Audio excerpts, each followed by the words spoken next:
mga ka-BBM! Pumabagay sa kanan.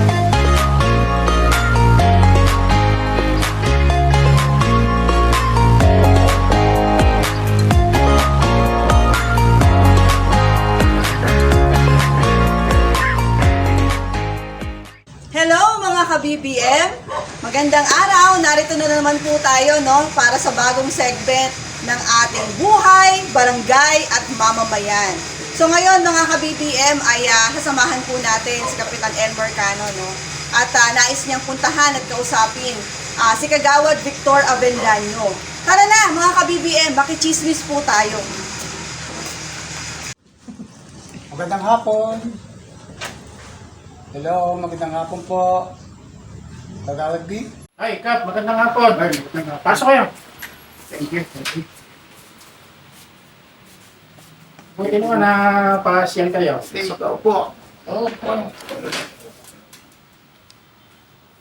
ba gusto nyo kape, tubig, o Kahit kape na lang na million.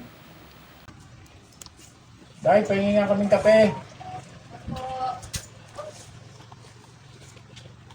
Ginagawa mo pa. Nagpapahinga lang po. Kakatapos ko lang maggawa ng mga tarpaulin kanina. Ano ba sadya niya? Napasin ako. Alam mo namang medyo nalalapit na yung kalalan ng barangay meeting. Ako pare, ako Kagawad, plano din, tumakbo.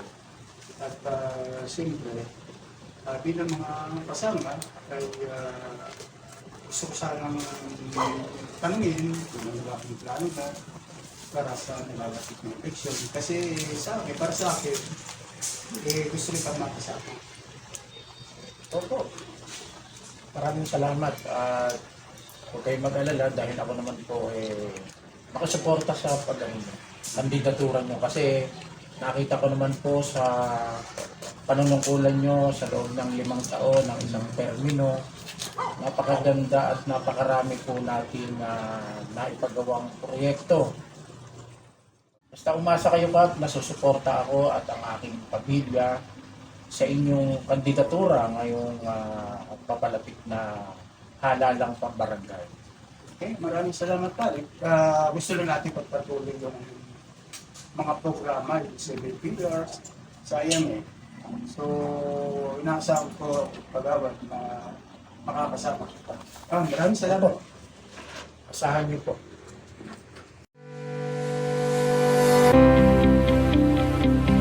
Magandang araw po sa ating lahat. Ako po si Kagawad Victor Avendaño, Committee Chairman on Transportation and Communication sa ating barangay. Ako po ay muling kumakatok sa inyong mga puso at isipan upang sa darating na ika-30 ng Oktubre ay inyo pong muling suportahan sa aking pong ikatlo at huling termino bilang barangay kagawad ng ating pong barangay.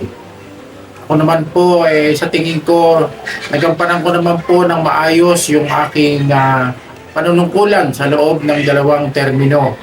Marami po tayong mga nagawang may mga nagawa po tayong ordinansa at marami po tayong naisulong na resolusyon sa ating pong barangay para po sa ikabubuti ng ating mga kabarangay. Kaya ako po gustong muling tumakbo para lalo pong maiangat ang antas ng pamumuhay o pagsiservisyo sa ating pong barangay bilang chairman po ng Transportation and Communication. Ako po'y natutuwa dahil simula po noong 2018 na nakasama ko po ang ating punong barangay, Kap Elmer Cano, halos lahat po ng aming mga pinlano, lahat po ng aming mga pinag-usapan, ngayon po'y naisakatuparan na yon. Kagaya po, nakabili po tayo ng isang Toyota Innova, nakabili po tayo ng isang Toyota Commuter van na ginawa po nating ambulansya. Nakabili rin po ang barangay natin ng isang 6-wheeler garbage compactor truck. Ngayon din, nakapag-purchase po tayo ng 4 na Kawasaki motorsiklo Barako na mayroon pong sidecar na mga kulong-kulong. Ito po yung mga pangunahin pong ginagamit ng ating mga GSO, ng ating pong mga SWAT, ng ating pong mga parabet at iba pa pang-assist po sa ating mamamayan. Kaya sa inyo po, aking mga kabarangay, ako po yung muling nakikiusap na sana po sa darating na ika-30 ng Oktubre, muli po ninyo akong tulungan upang ako po ay makapagpatuloy sa paglilingkod sa ating pong barangay. At upang makapagbigay po ng serbisyong easy sa publiko. Muli magandang hapon at marami pong salamat.